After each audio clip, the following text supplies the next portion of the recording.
My guest today is Robert C. Martin, often known as Uncle Bob Martin. How are you, sir? I'm well, thank you. Can I call you Bob? Yes, of course. Thank you very much. Call me David. David. I'm an admirer of yours. It's a thrilled mind to have you on my show. Thanks Thank for you. coming. We were Pleasure talking, to be here. Thanks. We were talking about professionalism in the Yes. software industry. Yeah. I've been in the software industry for a couple of decades now, Yeah? and I'm guessing maybe you have too. Yeah. Yeah, a couple. Yeah. Okay. Why is professionalism a problem? It's not a problem in other professions. Well, it is a problem It is? in other Okay. professions. Of course it is. Yeah, I mean, there was a time when doctors were not very professional. There was a time when lawyers were not very professional. And those professions managed to police themselves. They managed to... So the bar association. Yes, AMA, they created the beginnings of those associations, AMA, bar, and so on. We haven't done that. We haven't even begun to do that. We need to unionize, I guess. Well, I'd rather not unionize, but something. Isn't the bar and the AMA, aren't they unions? They have that characteristic, and they'll offer insurance. And okay, so, but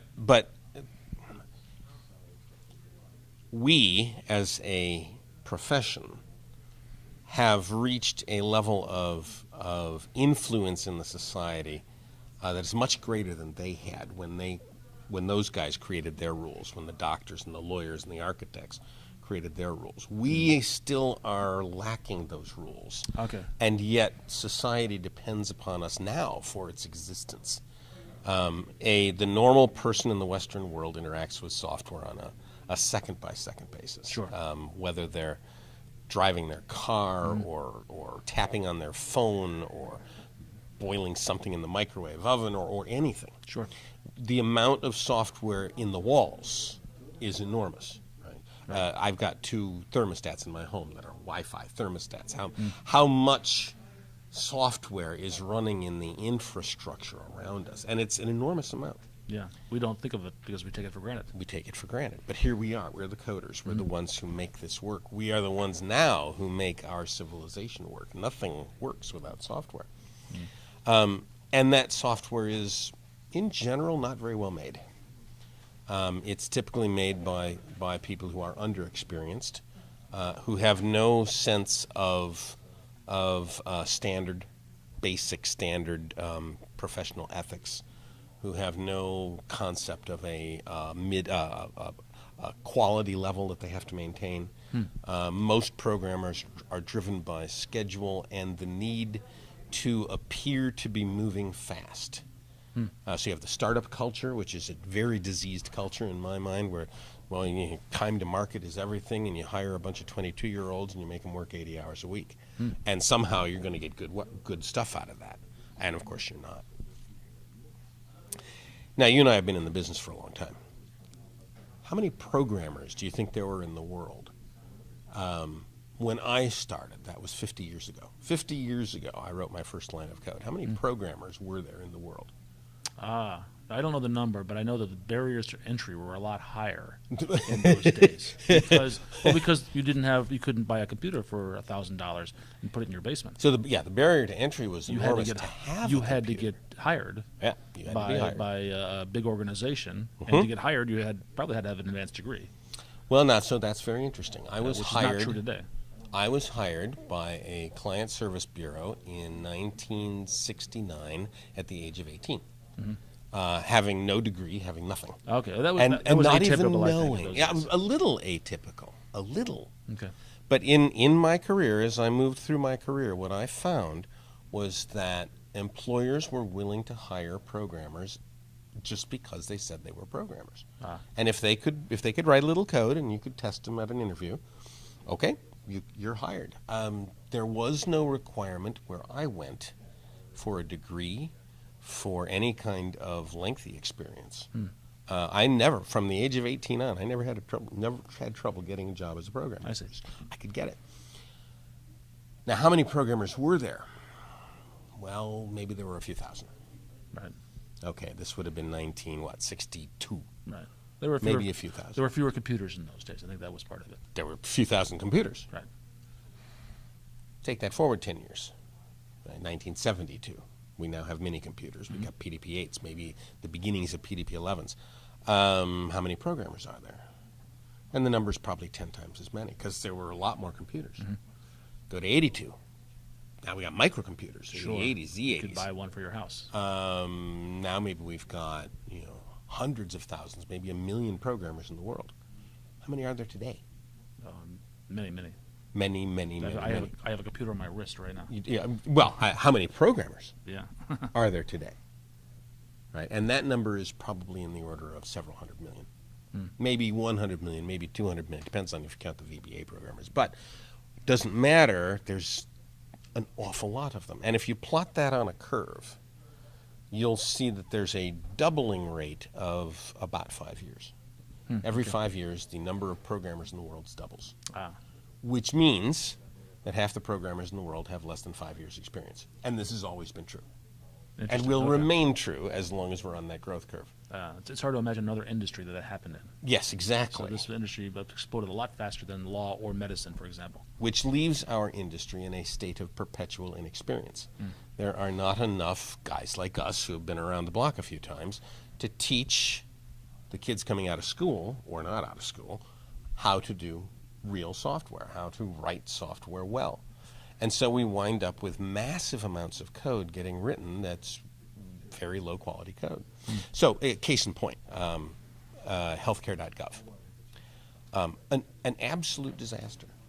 And this is a case where you've got, no matter how you feel about the politics of the situation, you've got a law that was passed by both houses of Congress, signed into law by the President of the United States, and almost completely derailed by a software failure.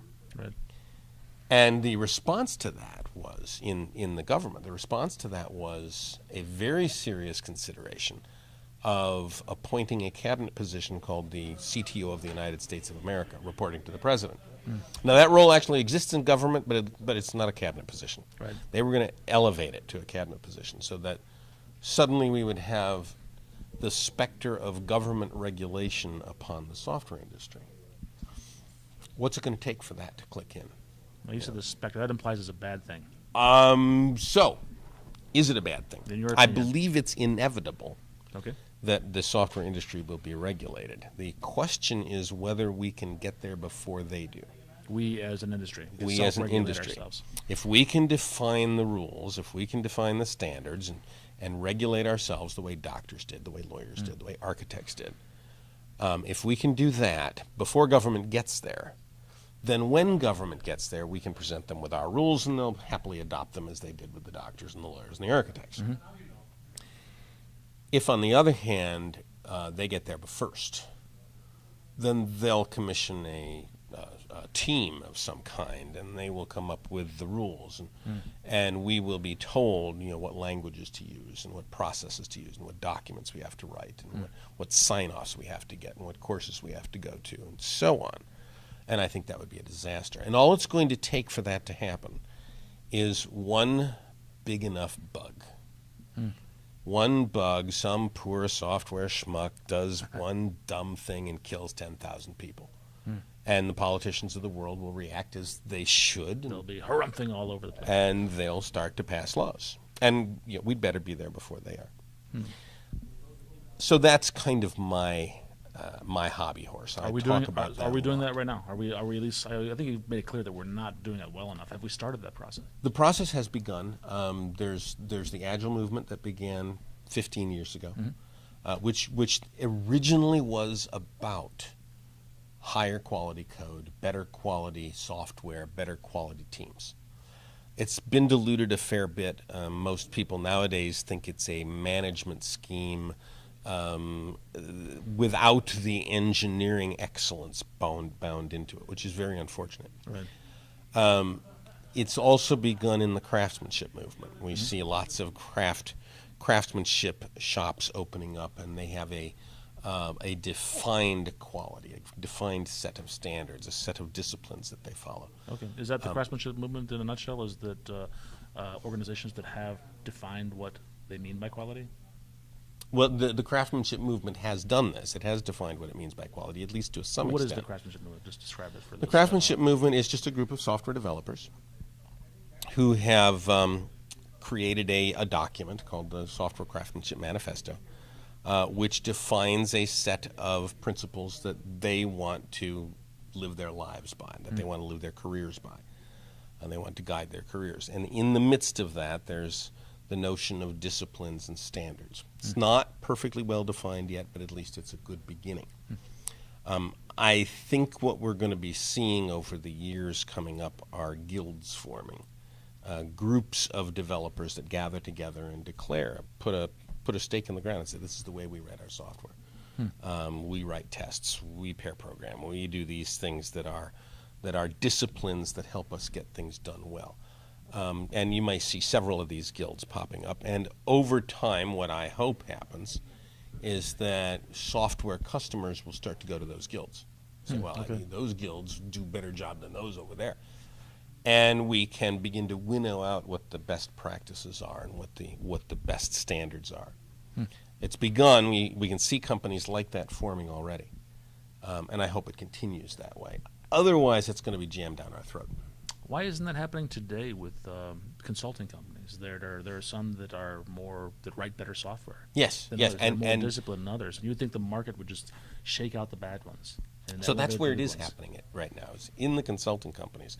I can see that beginning. There's several consulting companies which have adopted these standards, and those are doing very well. Become the guilds that you talked about. They're doing very well. Now, how do the other companies compete? Well, they'll get an army of people from South America or India, and they'll promise all kinds of low rates, and they'll deliver something on a date that's probably later than they wanted, but in the end, you end up paying for that.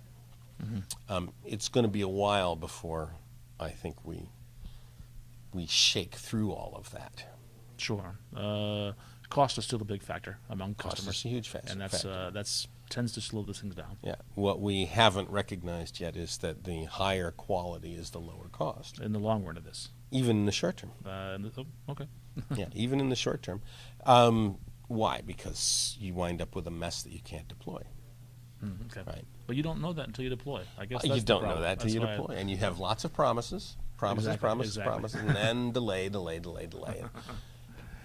Do you think that certification has any place in this? Like somewhere. Yeah. So somewhere. There's a lot of criticism of certification that people can pass a test and they hang the wall. The certification to criticize is the 2-day course that gives you a certificate that means you took a 2-day course. And that's not much of a certificate. Right. The certificate that is meaningful is the diploma of a doctor or a lawyer that he hangs up on his wall and says that, I finished 6 years of school and these guys signed off on it. Wow. That would be interesting. And if we had that kind of educational program, I think it would be good. Right now we don't, and the universities really aren't teaching it and aren't teaching software developers very well. So our software developers come out of university with this very unrealistic view of what a programmer is. Many of the bad habits they learn in university. Because how do you get a university project done? You do goofy stuff and work until 3 in the morning, and you work like hell, and you hand in a program that works, and you get a good grade. Well, that's not how you get software done. That's how I did it when I was a consultant. That's how we all did it in college, but that's not how you get good software. I actually don't have a degree in computer science. Neither do I. And that, by the way, is another very common trend amongst people our age. Sure. The number of degrees is very small. We taught ourselves how to write code. What people watching this video, and they say, Uncle Bob's right. We need to get better at this. What can they do? They can get better. Okay, just individually, they can study harder. So it always begins. Well, they can get better how? Will they read something or?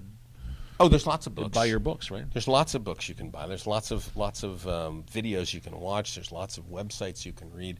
So I've written a number of books. Clean Code, Clean Coder are some of them. I have a video series that I preach endlessly. Where can we find that? About this? Cleancoders.com is the video series.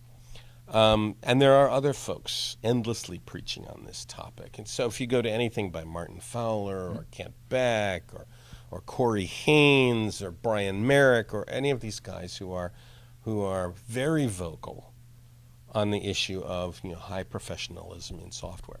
Corey's been on my show. Oh, has he? Oh, yeah, he's a good old friend. Good guy. and the inventor of Couch surfing?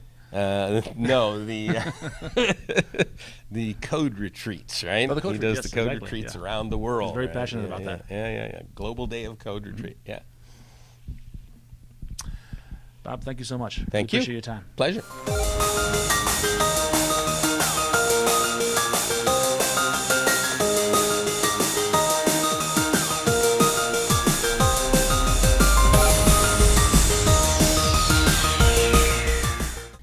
Tell your friends in technology that the only way to go fast is to go well.